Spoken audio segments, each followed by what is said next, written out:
it was Griffin Wilde with 18 points leading the way. Yep. Taylor Nashley had 13. Harrisburg just 3 of 17 shooting from three-point range. That was really the big difference. Their two leading scorers, or two of their leading scorers, the Detterman and the other one.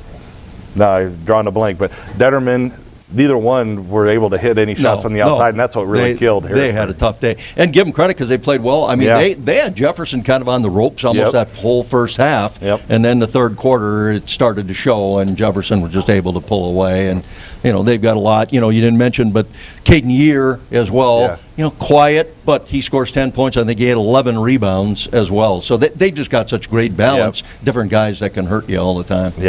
The second game, Yankton got the win over probably the hottest team coming into the tournament. That was a surpriser. I agree. I thought Sioux Falls Washington was going to be one of the – I thought they would get to the finals in the AA tournament just because of the way they have been playing. Their defense is very good. But Yankton got the win over the Warriors, 58-51. Mac Reichen, 29 points. And Drew Reichen had 13 for the Bucks. For Washington, again, three-point shooting. 2 of 17 from outside.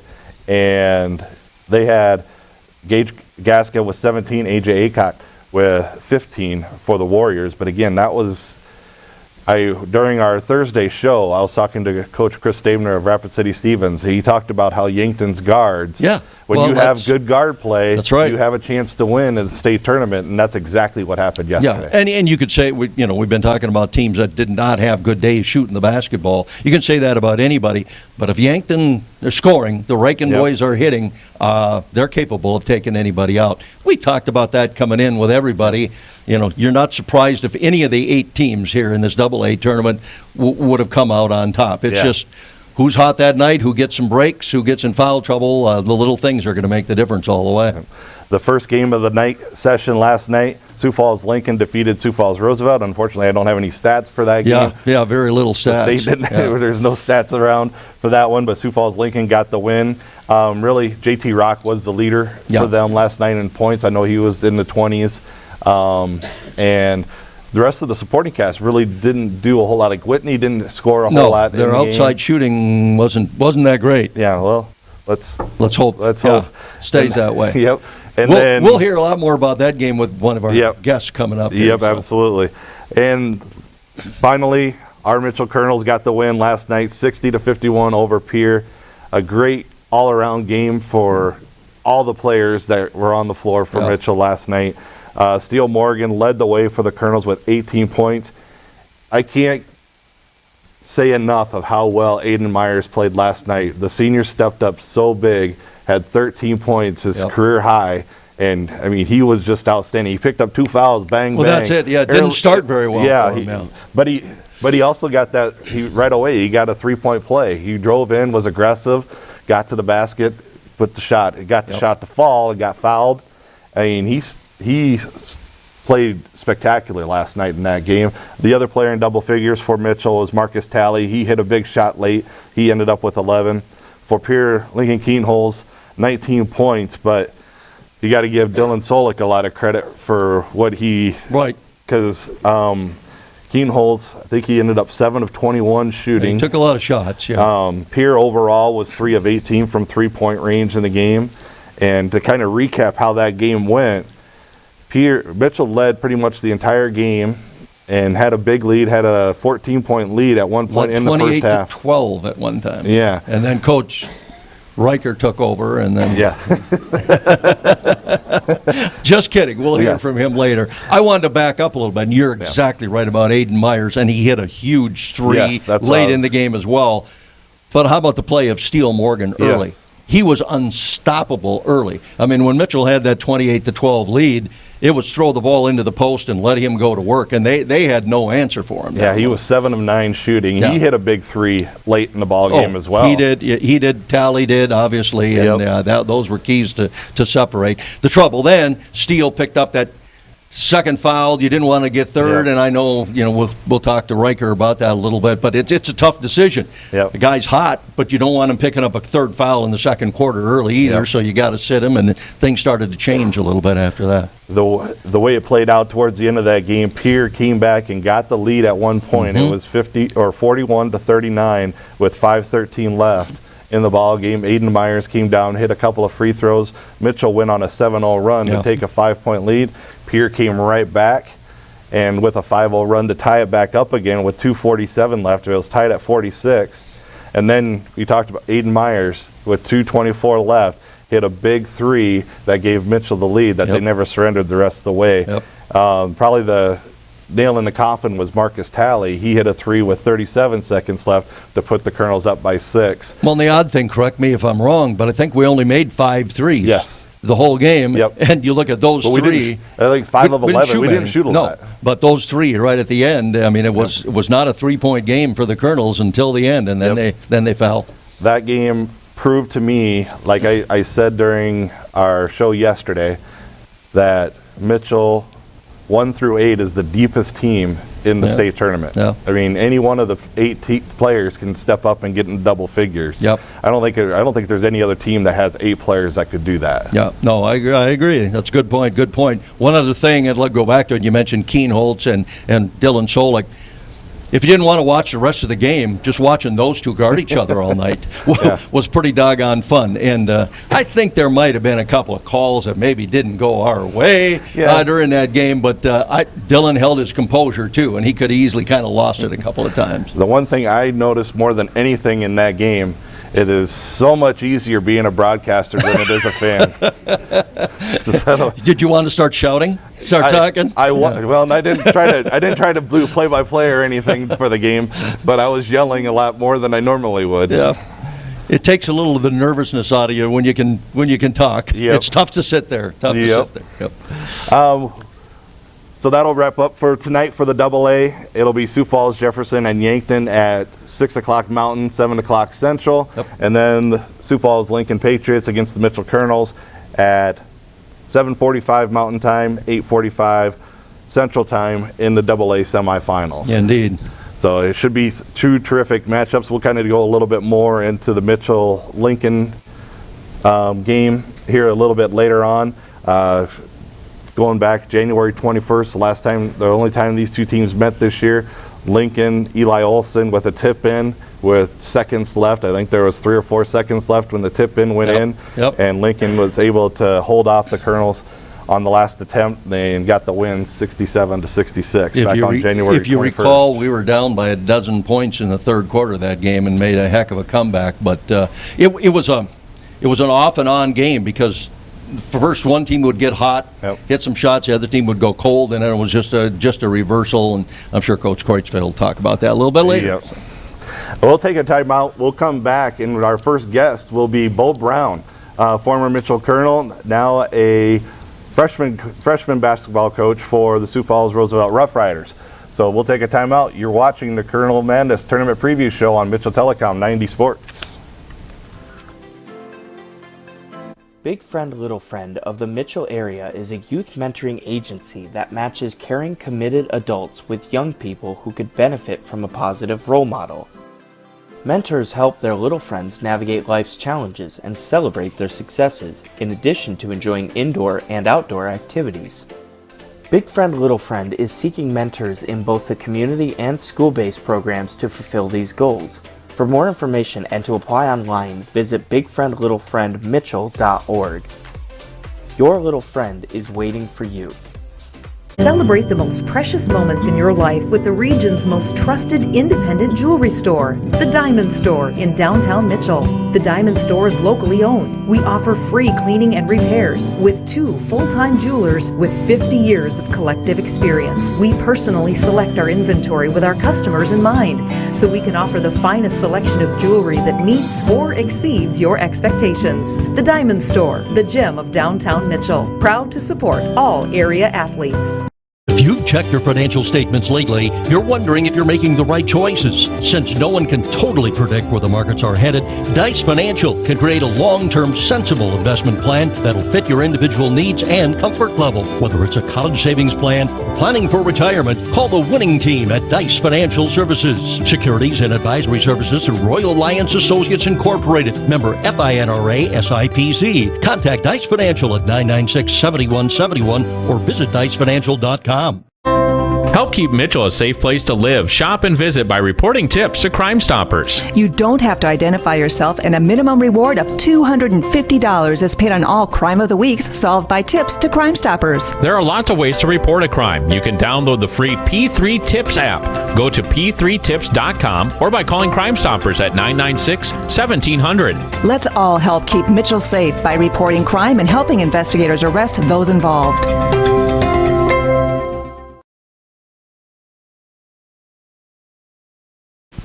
Welcome back to the Colonel Madness Tournament Preview Show. I'm Lyle Johnson along with Tim Smith, and our first guest here is Bo Brown, former Mitchell Colonel and now an assistant coach for the Sioux Falls Roosevelt Rough Riders. And Bo, thanks for being on. Nope, thanks for having me. Bo, you graduated from Mitchell in 2015. Correct. Yep. You were a first-team All-State player in 2015 and averaged over 21 points a game. You were the man for the Kernels that year. Unfortunately, you didn't have to get this experience of coming out to the state tournament that year, but let's relive some of your favorite moments as a Colonel. Oh, wow. Well, I got two former coaches here. I got 7th grade, Pat Moeller. We got a lot of memories there. We got Coach Weir sophomore year.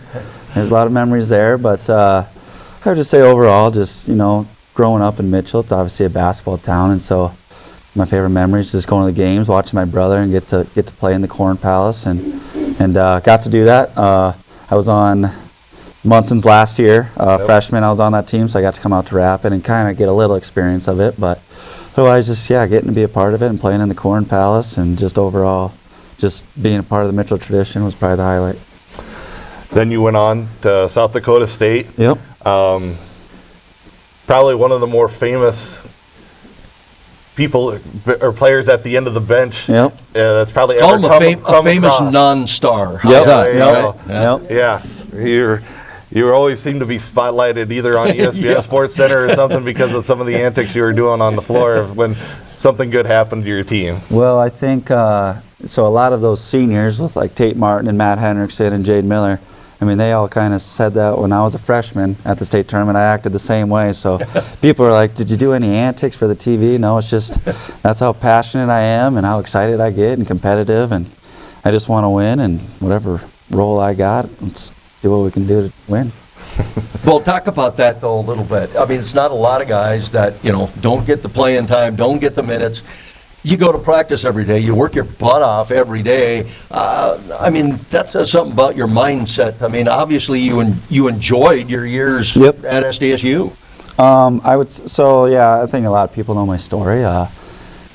There's no professional team in South Dakota, so when the Jackrabbits went D1, I was about 8 years old, and I said, that's what I'm going to do. I never had an aspiration of being a pro athlete. I had an aspiration of being a Jackrabbit, so that's what I worked to do my whole life. And Coach Nagy called for a visit and said, hey, we don't got any scholarships, but we want you here. And so I jumped at the bit and went there. And I didn't go there with the mindset of I'm just happy to be there. I went there because I thought I was good enough to be there. And I think if you ask a lot of my teammates, they would say I was good enough to be there. It's just, when you play for a top 75 team in the nation, it's hard to find minutes. And so that's all that mattered. I was good enough to be on a top 75, 80 NCAA tournament team, and so that's what got me up in the morning to try and make them better and try to be a part of that experience. And don't get me wrong, I mean, there was some 6 a.m. alarm clocks where I'm like, why in the heck am I doing this? But no, it was good. It was a tremendous 5 years. I got to play in the Allen Fieldhouse at Kansas and Arizona, and got to shake hands with Greg Oden at Ohio State, and just some cool experiences. And one of my best friends asked me to be in his wedding, Mike Dom, who scored 3,000 points. So just the relationships I created. I mean, TJ Otzelberger, who just made the Sweet 16 at Iowa State, changed my life. And so to have a relationship there, it's just looking back on it, you either regret it or you don't, and I don't at all. No, I made the right decision 100%, and I wouldn't change it for the world. I got to ask you, was there ever a time when you thought, no, I'm not going to come back next year? I see, they're bringing in players. Yep. Here's the deal. And was there ever a time that you thought, maybe I should not do this? Or the first year, freshman year. Okay. Yeah, freshman year, I was kind of, a little shell-shocked at first. Everyone was just a little bigger, faster, stronger, and I wasn't used to that. I was usually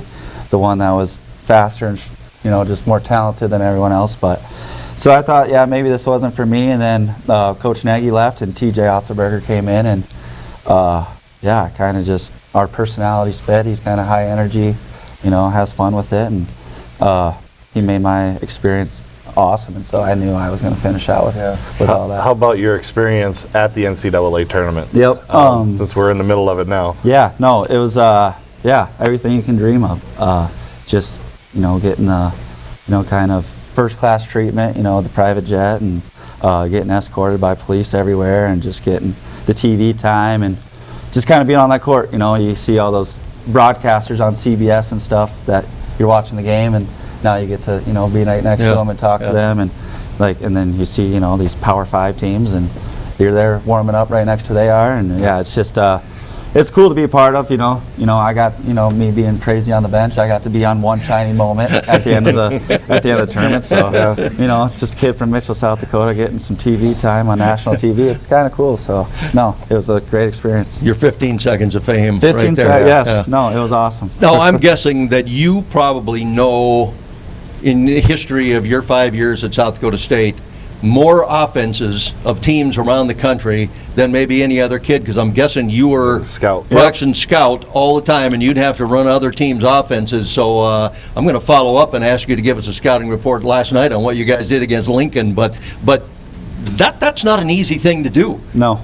Every week. Yeah, no, in college, that's what I was. I got to be the other player's best starting guard, and so it was just kind of fun having no pressure and going in there. And early mornings. I mean, there were some times where, TJ would call a timeout in practice and go, guys, if we can't stop Bo Brown, we're gonna have a hell of a year. And so it felt good to hear that sometimes. That's all right. Yeah, that's right. You guys can't guard me. So no, it was good. It was. I knew my role. I think life's about roles, and I did mine to the maximum ability, and it was fun. I learned to enjoy it at first, obviously, trying to eventually work my way into some playing time, but just I kept my head down, did the work, and just hopefully it did the best to where Jackrabbits could succeed. But just going back to last night, I think we're the smallest team in this tournament, and obviously you got a 7-1 kid on the other side, so our game plan was just to it was kind of a reverse box and one. We had a 4-man kind of doubling him a little bit, and we just kind of dorked a kid, and we said shoot it. And if he made it, he made it. If he didn't, he didn't. And so that was kind of our game plan. And then offensively, we played 5 out, try to get JT on the perimeter and out of the lane a little bit. But, he's good. There's a reason he's going to Iowa State, and he's just such a good rim protector and rebounder. But I believe our game plan was awesome. I think the kids did a great job defensively, and shots didn't go in. You kind of talked about it with Harrisburg too. That's how the game goes sometimes. That's why you play the game, and sometimes it goes in, sometimes it doesn't. And obviously, they're the 2 seed, and they were better. And for an upset, you kind of need to be hot from the field. And yesterday wasn't our day. Yep. So what about the matchup? What do you think of Lincoln versus Mitchell? So I think Mitchell's a little different because I think they do got size, and they're tough. I said in the state tournament, if there was like a Royal Rumble or in an octagon, I'm putting my mortgage on Mitchell. I just think you got a bunch of tough kids with the big kids, Steele and McCardle and Smith. They're just tough kids, and then obviously Solik and even Tally as a sophomore, just so composed. And you can tell from his dagger last night. Just a bunch of tough kids. Aiden Meyer, you said. They're just so tough, and I think that's what you got to do against Lincoln is, bully JT a little bit, get their guards uncomfortable, and I think Mitchell will do that, and obviously lost by a tip-in last game, so I think it's going to be another bloodbath like last night, so I'm excited as a basketball fan to not be stressed as you guys, but I'll be cheering for my alum in the corner of the arena and just kind of seeing how it all plays out. Attaboy. You guys played really physical, coming right out against JT Rock. And you got to keep him from underneath the basket. And I thought they let a lot go. Well, of course, we can look at the Mitchell game last night, too. It was physical. But when you come to a state tournament, it seems like that's the way it is. It's not going to be called so tight anymore. And Correct. They're going to let you lean, and they're going to let you elbow a little bit. And you guys did a good job on it, especially in the first half, I thought. No, I agree. Yeah, like I said, we're a small team, but I mean, we got kind of some ornery, tough kids, and I think that we got a good press. And this is kind of how we try to play, and just kind of rotate kids in and out every 3-4 minutes, and just kind of take them out of a rhythm and abuse them and make them uncomfortable. And like I said, I thought we did an excellent job last night with our game plan. I thought the kids stuck to the game plan. You know, it was 10 days of long practice. I know the kids hate that. I think the coaches do too. So, no, they did good, and just wasn't our day, and the better team won. All right.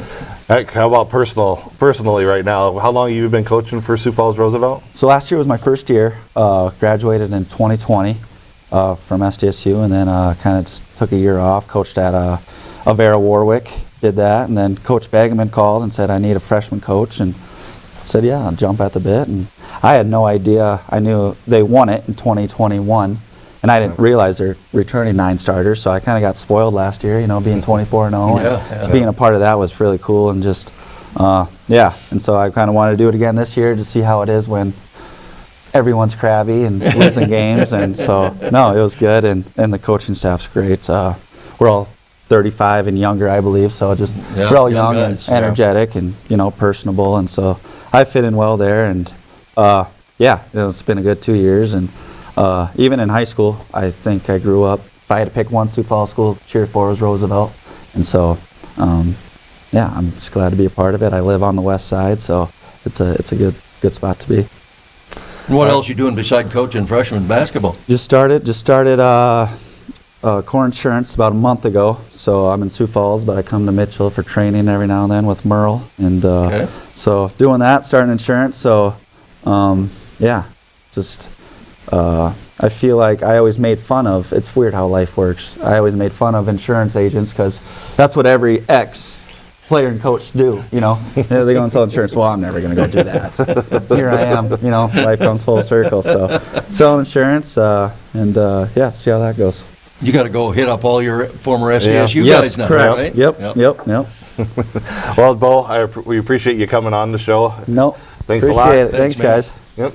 Good. That was Bo Brown, former Colonel and assistant coach for the Sioux Falls Roosevelt Rough Riders. We'll take another timeout. We'll come back with our next guest, Scott Pepper and Tim Bottom, to talk about the Palace City basketball program here in Mitchell that just started this year. You're watching the Colonel Madness Tournament Preview Show here on Mitchell Telecom 90 Sports. The value of Dakota Wesleyan was just the family atmosphere. When we started our search for where Sarah was going to go to school, we were looking for someplace she could call home, that people would treat her like a family. And way beyond our expectations, we found that here at Dakota Wesleyan. The value of watching your child graduate from college is, I know she has prepared herself through this experience just to really kill it in the real world. So I'm super excited for her. Know of an athlete that struggled with injuries or maybe want to stay healthy and fit during your season? Studelska Chiropractic and Acupuncture can help, whether you're an athlete or its biggest cheerleader. We use safe, effective techniques to restore the body's motion in the spine and extremities using a combination of chiropractic care and acupuncture. Don't let tendonitis, soft tissue injuries, and subluxation stand in your way of your personal best. Call us today at Studelska Chiropractic and Acupuncture, 996-0191.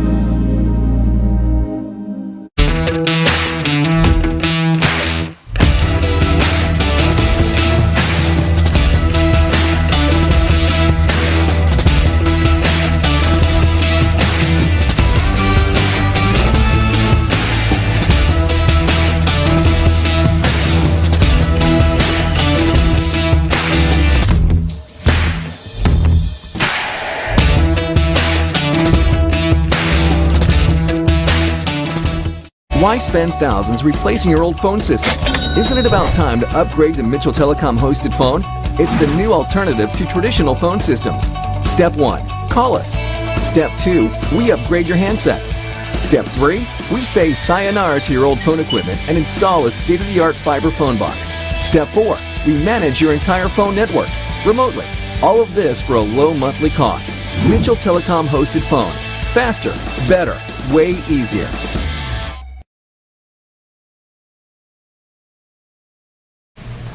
Welcome back to the Kernel Madness Tournament Preview Show. We're here live at the Howard Johnsons in Rapid City at the AA Boys State Basketball Tournament. I'm your host, Lyle Johnson, and joining me at this time, Tim Bottom and Scott Pepper. Scott Pepper, the general manager of Mitchell Telecom. It's his fault that you guys have to listen to me on 90 Sports doing the Kernel games. But both of you guys are on the board for the Palace City Basketball Association. Yep. We're gonna, one of you, go ahead, I'll let you choose, but which kind of give us an idea of how this all started with the Palace City program and how things went. This is just the first year of it this year. Correct. That's right. The inspiration, I think, would be the Harrisburg League. And so there's been countless parents and kids who've gotten up early on Saturday mornings all winter to drive to Harrisburg. And I think every parent's gone through it at 5:30 in the morning when the alarm goes off of why are we driving to Harrisburg? Why aren't we doing this in Mitchell? Why aren't we pulling the towns around Mitchell into our area? And the problem is, you know, your kids get older and you graduate out of it and the momentum goes away. And so my earliest recollection of the discussion of getting a league going in Mitchell was Cole Knipling started organizing sort of discussions around the table, and Jason Christensen, and then it evolved finally, and it takes some interaction between the people who have control of facilities. You know, that's one of the big things is how you're going to come up with all these gyms and officials. And so then Corey Odland, Riker Kreutzfeld, Dave Brooks, all got together and formed a board, and that was the inspiration, and then the board's really taken off and done a great job. What's kind of your mission statement for do you have a mission statement, or what's the overall goal for the Palace City Association? I would say to develop more Bo Browns, where you want the kids who win games. Getting kids into basketball when they're young is, first of all, any extracurricular is a good thing to get the kids outside playing basketball. Mitchell's a basketball town, to carry on the tradition that all the state tournaments, all the people in town that grew up liking basketball, and neither of us are Mitchell Kernels, but we live here now and we want our kids to be Mitchell Kernels. We want success for the town, to go to state tournaments like we're all experiencing now, and then to get them started young, because if we're not playing basketball in Mitchell, we're going to fall behind the other towns where they're playing. And so the thought is, additionally, there's always been certain parents, certain groups of kids that have travel teams and are willing to go travel around the town, and whether you just didn't have the knowledge, the access, the resources to go be a member of that, I think having this available in Mitchell, you're not missing out on those kids who are maybe the diamonds in the rough. Maybe your next Bo Brown SDSU Jackrabbit is a kid whose parents don't have an interest, and so they never get to be a member of a team. Who all is involved with the board on the association? Tim's got it on his phone. So, all right. So Ashley Pfeiffer is our president, and she's kind of our workhorse. It seems like when we have stuff that needs to get done, Ashley's the one that's organizing it. Liz Salmonson, John Mueller, Tim, myself, Riker, Jamie Hayek, Renee LeBrun, Dave Brooks, Scott Schutz, I did miss Scott, and Ashley Walder. I think it's so a lot of stuff gets done via text message. A lot of stuff gets done, and it's an absolute volunteer board, and it's volunteer driven. So I think of like Jamie Hayek and the amount of time and energy he's put in on getting us refs, and John Mueller and making sure that we have the website up to date and we can have the ref portal to go in, and it's everybody's kind of found their kind of niche and how you can help, whether it be game day operations or reffing or overall organization, and it's just been it's been a wide group, and I think one that's got a lot of different talents and attributes, and they complement one another. It's been nice during home games for the Kernels to have the Palace City teams all year long during halftime to come out and put on a show for the crowd at halftime? You mean one of the, so you see it at halftime. You know, there was little kids in the gym last night wearing their Palace City jersey at the game, and you walk around town and you see the Palace City, and it's not, you know, we're not starting an apparel company, but it's one of those kind of, you know, funny, spin-offs. You see a lot of black and gold that have the Palace City kind of around town at games. It's fun to see. What is the age groups that you guys have? We serve first graders through sixth grade, boys and girls. Our first grade was what we called the Developmental League, and it was just Mitchell kids, and they would do skills and drills on Sunday nights for an hour, boys and girls all together. And I think it was 40, almost 50 kids in first grade. And then second, third, fourth, fifth, and sixth, we had our competitive leagues. And we had 42 teams across those, boys and girls. About half of those were from Mitchell. 440 some odd athletes in the league overall. 230 of those played on Mitchell teams. And, you know, I mean, when you coach youth, and gym space is hard to find, you kind of figure out who else is coaching a youth team, so you know who the third grade girls coach is, because you might need their gym space at some point in time. And so as we were getting this organized and we started seeing Mitchell signups, the year before we did Palace City, we think somewhere between 70 and 80 kids played competitive basketball in second through sixth grade, and we had 220 Mitchell kids just in the Palace City League, and that doesn't include kids that were still going to Harrisburg or doing kind of travel or doing their own thing. So I think we tripled the number of kids playing basketball in that age group from one year to the next. Yeah, that's outstanding. It's great to have that type of program, because like you said, this is where the development starts happening and gets the kids involved in basketball, and it's something that was very good under the Munson years, is that the lower levels got very involved in basketball very young, and that allowed Mitchell to have the success that we had back in the Munson years. And now hopefully this is going to continue with that and make things continue to be better, where we're back at the state tournament 21 years in a row like we were under Munson. That's the goal. I mean, and it's we talked about diamonds in the rough, and but just putting a basketball in kids' hands.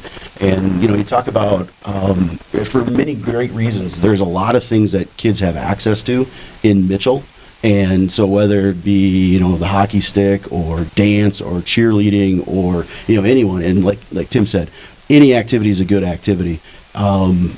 But it seemed like it would affect our numbers, especially when you looked at kind of some junior high grades of just kind of numbers kind of being down. And so if we can restock the shelf, and it's, you know, like our fifth and sixth graders, you know, there's a lot of kids that played a lot of basketball already in our Palace City League at fifth and sixth grade. But you think of, you know, the second grade boys and girls and the third grade boys and girls that, you know, played a lot of basketball this winter that maybe wasn't going to be an option. And so hopefully those things pay dividends down the road. Now, Scott told me that you'd be able to list off every player and what their average was and everything and what their records were, but are you sure you can do that? Now, our tournament, he doesn't have the updated stats for this. So these will be regular season stats only. Okay. It's like that Jefferson game. We didn't get all the stats. Yeah, okay. Gotcha. I would like to say one thing, and that is that we're on Mitchell Telecom. I mean, I think Scott and Mitchell Telecom deserve some credit, because even the year or two prior to this, Scott's wearing a Palace City shirt. A little throwback. And that's a throwback, but it developed into the current league. And Mitchell Telecom sponsored a bunch of teams, a bunch of uniforms. They all have these black and gold uniforms, and that helped lead into this as well. And so shout out to Scott and Mitchell Telecom for planting some of the seeds that developed into this league that's done so well this year. Does everything volunteer as far as the officials and everything, or do you do? We pay gym supervisors and we pay officials. And honestly, so we will play 42 games on a normal Sunday across 8 courts. And so we need 16 officials every hour. And so Ross Simple is a guy that's done a lot for Palace City Basketball Association from afar just by having his football players sign up. The men's and women's basketball for Dakota Wesleyan. Charlie McCardle, I think, reffed every single Sunday for us, and so the boys and girls basketball programs, and it was, I mean, you know, we joke with some of the kids that always leave water bottles and stuff around at practice, and about it takes a village, you know, to make sure that Ollie Ramel gets his stuff home at night. And when you think about it, it's the number of people that didn't really have a vested interest from a board level that made sure that we got to play basketball, whether it be, you know, taking the time out of a Sunday to ref, you know, 5 third grade girls basketball games, or, you know, second grade boys, make sure that we got that. And so that was, and probably the hardest part, but I mean, they needed to be compensated, and it was, you know, something that we had to do to make sure that we had the numbers, just because we had a big need. Now, great experience for all those college and high school athletes to get to go see the other side of the official's whistle. Yeah. And you got the parents who are all volunteering to be the coaches of these teams, and the gym supervisors, and so it truly took a lot of people and a lot of coordination. And so, and this year was by all means a trial run. Anytime you do something for the first time, there's kinks to be worked out, and so hopefully it grows. We can get more space, get more kids involved, and you continue to grow this program. I think it's a great program for Mitchell to have. Thank you guys for your effort and for the rest of the board. I think it's just going to continue to make Mitchell better and better in the future, and maybe we'll see in 6 years or so, we'll see those kids here at the state tournament out in Rapid City. That's the hope, that's the plan. All right, well, thanks a lot, guys. Thanks for joining me today. Appreciate you. Again, that was Scott Pepper and Tim Bottom of the Palace City Basketball Association. We'll take a timeout. We'll come back with Coach Riker Kreisfeld of the Mitchell Kernels. Here, you're watching the Kernel Madness Tournament Preview Show on Mitchell Telecom 90 Sports. When you're a member of Central Electric Cooperative, you're an owner with a voice and a vote. Co-op employees are part of your local community, and we stand behind our commitment to provide you with reliable, affordable energy long into the future, no matter what country roads lead you home. That's the cooperative difference. That's Central Electric.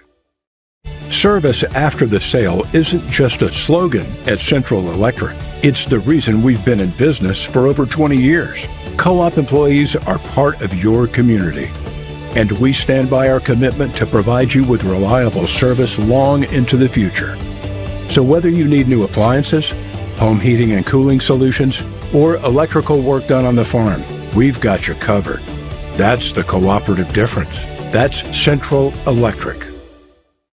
If you've checked your financial statements lately, you're wondering if you're making the right choices. Since no one can totally predict where the markets are headed, Dice Financial can create a long-term, sensible investment plan that'll fit your individual needs and comfort level. Whether it's a college savings plan or planning for retirement, call the winning team at Dice Financial Services. Securities and advisory services through Royal Alliance Associates Incorporated. Member FINRA SIPC. Contact Dice Financial at 996-7171 or visit dicefinancial.com.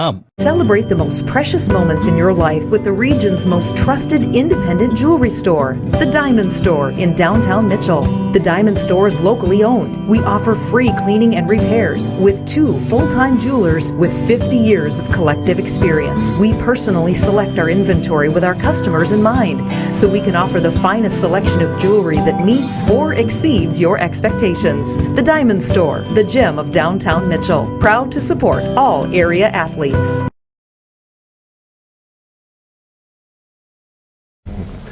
Welcome back to the Kernel Madness Tournament Preview Show here live at the Howard Johnsons in Rapid City for the AA Boys State Basketball Tournament. I'm Lyle Johnson, your host. Joining me again, Tim Smith, and the head coach of the Mitchell Kernels, Riker Kreisfeld, and Coach. Wait a second. We've got people here. Let's hear it for Riker Kreisfeld. Thank you. Thank you. Coach, last night, your first win in the first round of the state tournament. How are you feeling this morning? Tired. There wasn't a lot of sleep to be had last night. But, you know, after the game, you know, I was just so proud of our guys. You know, that was there's a lot of things to talk about that game, but in the end, it was that was just a really tough win. And I thought our guys kept getting tougher as the game went on. But they deserve to be proud of themselves because that was, no win in the AA state tournament is easy, especially against a team that's as good as Pierre. But they got it done. Proud of them, but I think we're all officially to the point where we're moved on and ready for tonight. Well, that's good to hear, because this is going to take another pretty good effort in order to get the win here tonight. But going back to last night, Tim and I talked about it earlier. Aiden Myers probably had his best game in his career as Mitchell, and what a time for him to step up and have 13 points and just made big play after big play. I mean, he hit the 3 to give Mitchell the lead for good with just over 2.5 minutes left in the game last night.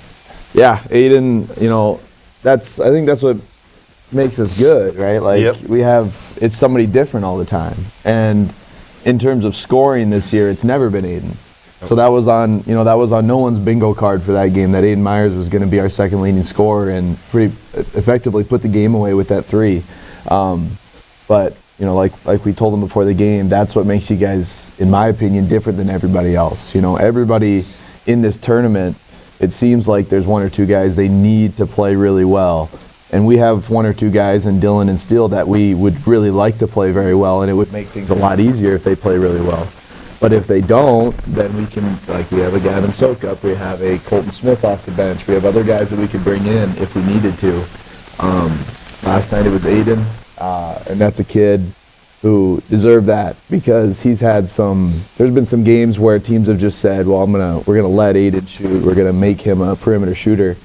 And we talked about that with him, and we just said you're just gonna shoot it. You're gonna shoot it, and you're gonna make it, you're gonna miss. And he's just accepted that, and that's a hard thing to do. When teams are saying, I'm gonna let this guy shoot, that's a hard thing to get over because you get in your head. But he's done well with that, and he deserves it. If I could follow up, I think one thing that's interesting about that, if you go back to Coach Munson's days, every year he would tell you, if we're going to make a run in a state tournament, somebody either off the bench, not normal, or one of your role players basically during the year, somebody's going to step up and have an unexpected big game for us. And if you don't have that, you're probably not going to win 3 in a row. And that speaks to a good start for the Kernels to have that happen. Yes, sir. Absolutely. The other kid, Steele Morgan, like Tim said earlier, I mean, he's the one that started us off. I mean, he got going early, and he played a terrific game throughout the entire game. He shot 7 of 9 from the floor, including a big 3 at the end. But he really got us going early in that game. Like Tim said, Pierre couldn't stop Steele at all in that first half. No, and we were kind of, we in our first matchup with them, they started in man, and they put Edmund on Steele and then Heisler on Charlie. And Charlie, was able to kind of post him up and put him in the graveyard underneath the rim at the Corn Palace. We thought that'd probably be how they'd go again, but they put Heisler on Steele, which was a big shock to me. And that was a very positive matchup for us. Steele, just how good is Steele? And we're playing JT Rock tonight, and he's very big and a very good player. I don't think there's anybody in the post who's better than Steele Morgan in this tournament. And Marcus Talley, he's just one of the most poised kids you can see out there. He doesn't show a lot of emotion on the floor, and then he stepped up and hit a huge 3 with 37 seconds left, and he also stepped up and hit some free throws down, or 1 of 2 from the free throw line to kind of ice the game as well. Yeah, he did. So the thing with Marcus is, he's 0 for 3 in the first half, and he was aggressive and doing what we wanted him to do. He just didn't make any shots. And beginning of the year, Marcus is done for the game at that point. Beginning of the year, Marcus is, I'm missing shots. I need to cool my jets here and let Dylan or let whoever, kind of take over. And we told him at halftime that we're going to need him, and then he was just as aggressive. And he got himself to the rim a couple times. I don't know how many times I've said that Marcus made a big time 3 in front of our bench to kind of seal it. He's just kind of sneaky. I just don't think teams are prepared for him because he's He can go either way, right or left. He's, if not the best, one of the best shooters in the tournament. And he's just, we have Dylan, who's very loud out there, and Charlie, who's very loud, and Colton, who's very loud. And then you have Marcus, who's very quiet, and is just gonna do what he does. And he just continues to come up big for us. Coach, a couple of things in the first half of that game. We're talking about Steele Morgan and your decision. You had to decide you'd love to leave him in there, but then he picked up that second foul. What was your thoughts there? I mean, we had a nice sizable lead at that point, and then to follow up on that, we're up 28-12. They come back and make a pretty big run. I know we still had the lead at halftime, but what was the conversation like when they made that run and you go into the locker room at halftime? With Steele in the foul trouble, it was like turn around to our assistants and say, well, what are we gonna do now? And it's such a tough thing because you don't want to bench a guy. You don't want to take a guy out of a game just because he has fouls, like fouling him out before he fouls out, But we felt like they kept going inside to Edmund. And early in that game, Edmund and Heisler, and it's like, if he gets, third or fourth in this hat, like it's going to be tough down the stretch. So we took him out. And then, they took a timeout and they really pushed on getting into transition on us and, getting out and running, and they got a couple layups that way. We turned it over a couple times. But, this is the AA state tournament. Everybody in this tournament is good, and everybody's going to make a run. So we expected that, but the nice thing was, Steele made and I saw the picture, like we threw it ahead to him, and he made it unbelievable. I don't know how he made it. He had Kernels and Edmund running him down. And he makes that and kind of cuts the run off. We take a timeout, and, that was kind of it for that run. We got ourselves composed again and, got ourselves to halftime with a 6-point lead, which was a positive at that time for sure. Yep. I want to talk about Dylan Solik and the defense that he played against Kernels. I mean, it's always a tough matchup going up against him. But he sagged off of him, let Kernels shoot if he was open from outside, and Kernels was 0 for 8 from 3-point range. So I mean, that was the absolute right call, and by sagging off, it allowed him to not let Kernels get to the basket very easy, and was able to force tough shots for Lincoln. Yeah, at the Corn Palace, that's not what we told Dylan to do. We told Dylan, you need to stay close, you need to pressure. He likes to pull up, he's a good shooter, but he's really good at getting to the rim. So we told him, we need to take away the drive, but he's a good shooter as well. And then once you do that, he's going to go by you at that point. And then he got some backdoor cuts because we were staying so close to him while we were at the Corn Palace. So that was a coaching decision. That was our fault. But we changed that, and we said, we're going to gap him now. And Dylan's a free spirit. Dylan got very liberal with how much he was gapping him there. It kind of, he kind of turned into a completely leaving him open situation, but it worked out for him. I thought, we were able to get him frustrated a little bit, and then he started getting to the rim, but, we felt like every time anybody on that team took a perimeter shot, it was a win for us. You didn't want to see a dunk fest like we had at the Corn Palace, right? No, we did not. That it was one of our on the board. It was one of our things. No dunks, no layups. We didn't get the no layups done, but we got the no dunks done. So that's a positive. One last kid I want to talk about is Charlie McCardle. My back was hurting watching the game last night. I mean, the way you could tell he was just in pain the entire time, but boy, he toughed it out, and he made some big plays, especially on the defensive end last night. Yeah, he did. He took a tough fall in that first half, and I didn't even notice it until one of our assistants said something. And it was, when we weren't playing, when it was like a free throw or he was walking to the bench, like it looked like he was about to, not be able to move anymore. But then right when the ball went into play, he was able to. It was like nothing happened, and that's kind of who Charlie is. He's just a gamer, and it doesn't really matter the situation or how he feels or who he's guarding or who's guarding him. He's gonna do what he does.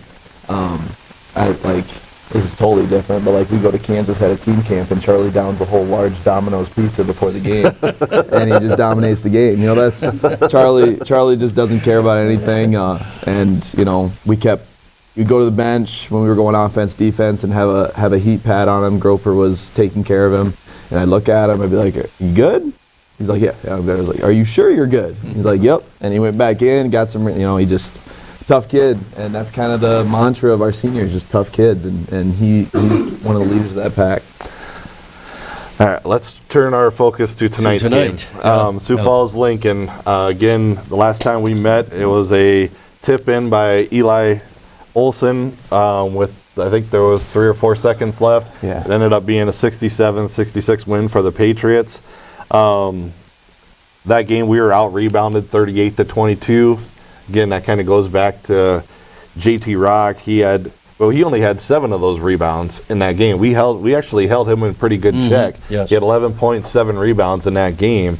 They had some shots from the outside with Whitney had 19 and Hilgenberg had 14 for them in that game. But why don't we?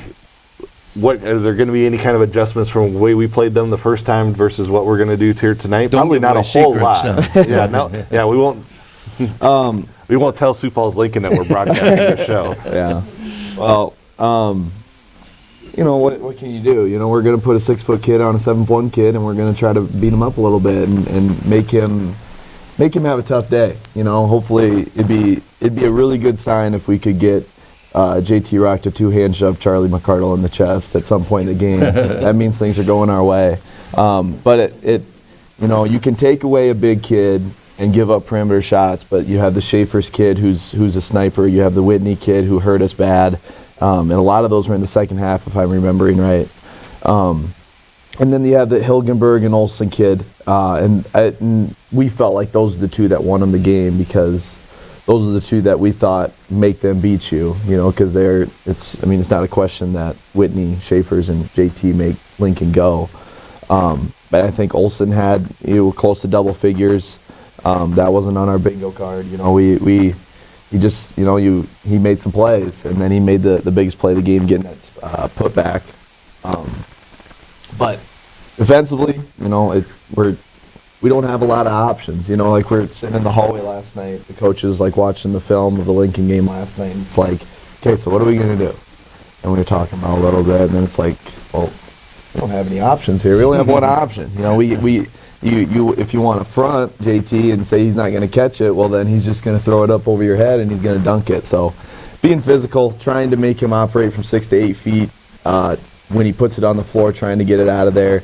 But I really feel like you got to try to hold down the guards because JT's going to get what he's going to get. He'll probably have a good game.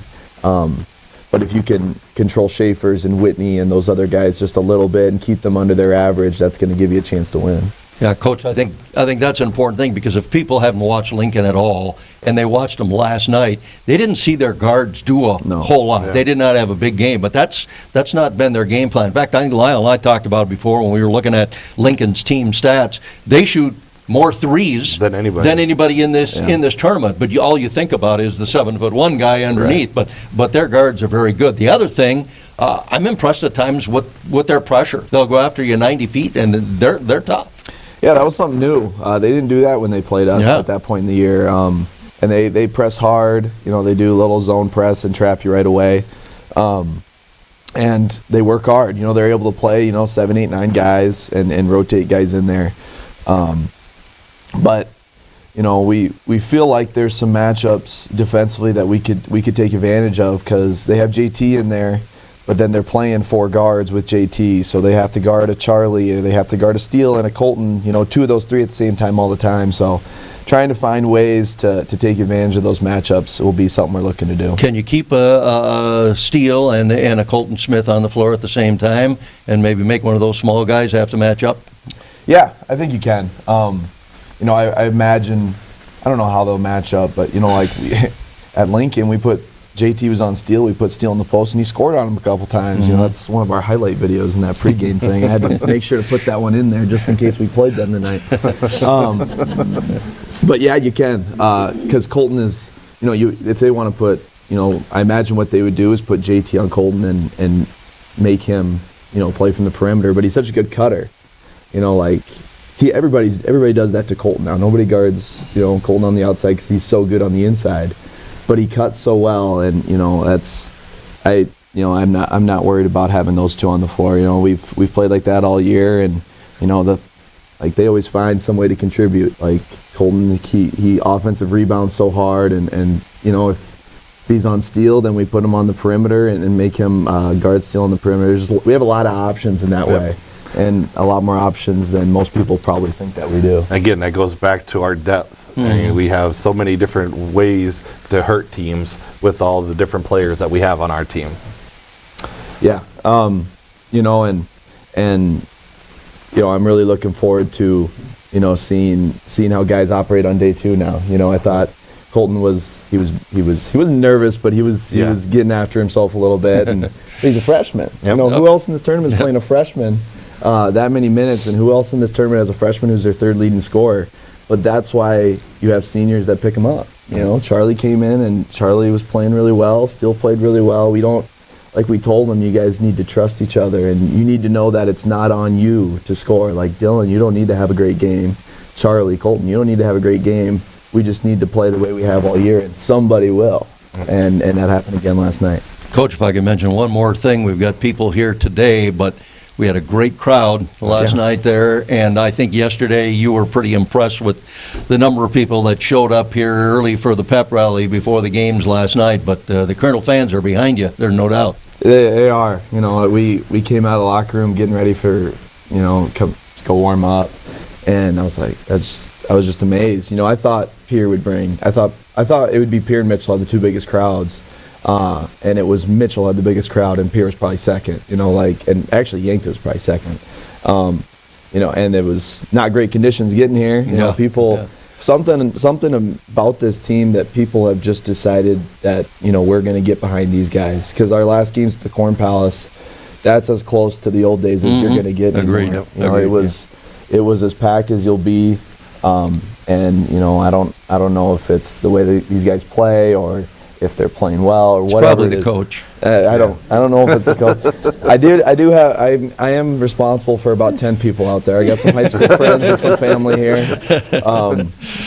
But these guys are easy kids to root for, and I think Mitchell's gotten behind that. And what I like to see is the big crowds and the younger kids that are out here getting a chance to experience what this is all about. That'll light a fire under them too. That's absolutely, and that comes back to that Pal City deal. Those kids get to sit, and watch the game, and then they get to go play, but they get to sit there and watch the game. And luckily, we've played pretty well at home in almost every game, so maybe they get excited about it, and that's what it's all about. Well, good luck tonight. Let's go seal our ticket, or punch our ticket to the state championship game tomorrow night. But I know we'll work hard. I know you guys got a good game plan for tonight, and good luck and congratulations on the win last night. Yes, sir. Thank you. Let's hear it for Rager. Yep. Thank you. We'll take one more final timeout. We'll come back. I'll wrap up all of the games that are taking place today in all 3 state tournaments. You're watching the Kernel Madness Tournament Preview Show on Mitchell Telecom 90 Sports. Help keep Mitchell a safe place to live, shop, and visit by reporting tips to Crime Stoppers. You don't have to identify yourself, and a minimum reward of $250 is paid on all Crime of the Weeks solved by tips to Crime Stoppers. There are lots of ways to report a crime. You can download the free P3 Tips app. Go to p3tips.com or by calling Crime Stoppers at 996-1700. Let's all help keep Mitchell safe by reporting crime and helping investigators arrest those involved.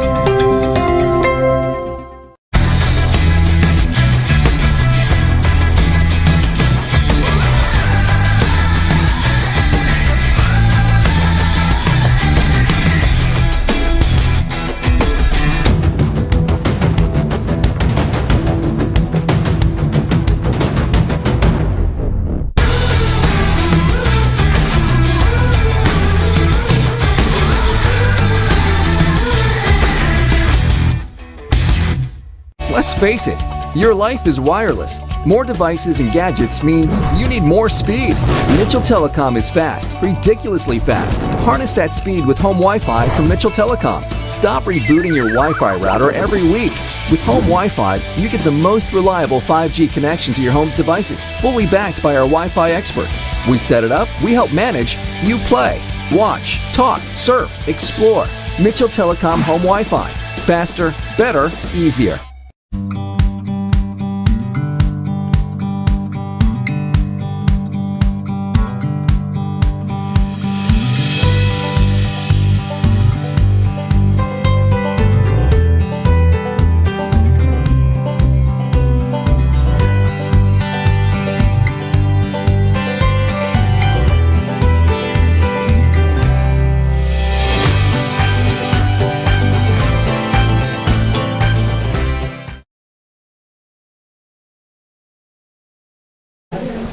Welcome back to the Kernel Madness Tournament Preview Show here live from the Howard Johnsons in Rapid City for the AA Boys State Basketball Tournament. We'll wrap things up here, go through the matchups in the state tournaments and all 3 state tournaments.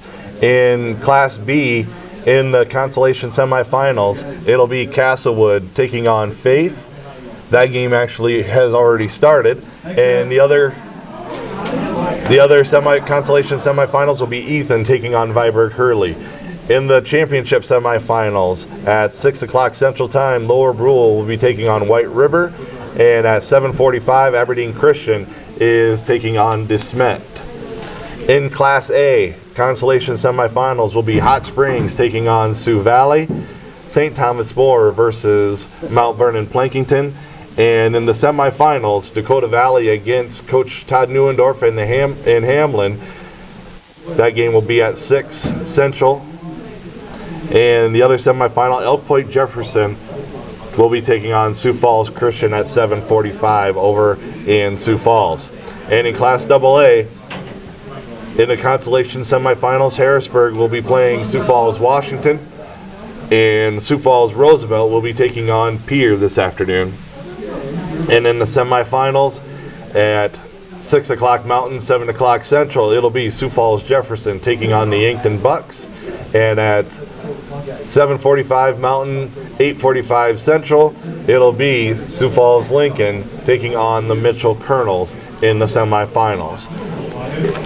Tomorrow, we'll be on again for the Kernel Madness Tournament Preview Show. Again, it'll be at noon Central Time, 11 o'clock Mountain Time. We'll be live here at the Howard Johnsons here in Rapid City. Tomorrow's guest, we'll have Tim Smith joining me once again. We'll also have Dave Brooks, the Kernel girls head basketball coach. We have Dakota Wesleyan women's head basketball coach Jason Christensen, and we'll have Coach Riker Kreisfeld, hopefully to preview the state championship game which the Kernels will be playing in. So that'll wrap things up here from the Howard Johnsons out here in Rapid City. I'm Lyle Johnson saying thank you for watching the Kernel Madness Tournament Preview Show here on Mitchell Telecom 90 Sports. Welcome to Channel 90, your home for Mitchell Sports. Today's presentation sponsored by